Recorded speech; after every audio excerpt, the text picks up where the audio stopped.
How's it going, guys? This is Scott with Everyday Home Repairs, and today what I'm doing is setting up the HomeLink system and syncing that with our garage doors. Really, it's just 3 easy steps. So what you'll start off is, this is a 2015 Hyundai Sonata, and the HomeLink is on the right-hand side of the rearview mirror.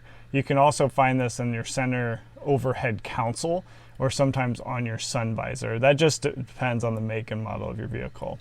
So step one, what we're going to do is just start with a clean sheet of paper by resetting our codes.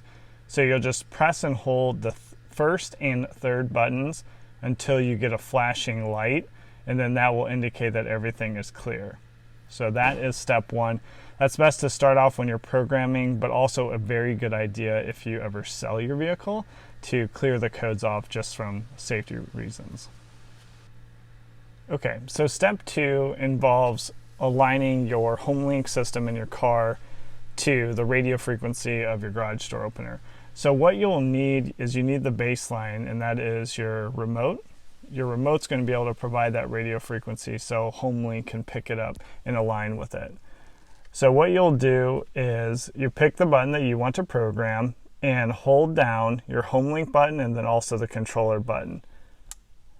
So once you start seeing it flash quickly, now you're aligned and your HomeLink has the correct radio frequency, so it's ready to move on to step three. With the final step, you're going to need a step ladder. So what you're going to do is step up on the antenna side of the garage door opener. You open up the light cover and you'll see the Learn button where you'll press and hold. This is a Chamberlain type garage door opener. I also have an example of an older Genie garage door opener. Both of these you press and hold for a few seconds. The Genie flashes, the Chamberlain was solid. You have 30 seconds to jump down. Then you'll go back into the car and press and hold the button you want to program. You'll see the light flash, and now you can press it one more time and your door will be synced up and you are good to go. All right, overall pretty quick and easy. This will take you about 5 minutes, and especially if you're set up with that step ladder or ladder to jump up and press that Learn button. In the description, I'll give you the link to the universal remote that I was using. Works pretty well. I think it's about 25 bucks, whether you get it online or go down to your big box home improvement store.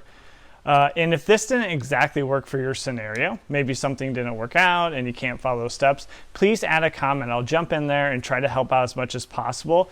And then all those different scenarios kind of add up and then help people long term, because not every setup, depending on the age of your garage door opener, is going to be exactly the same. So thanks for joining and take care.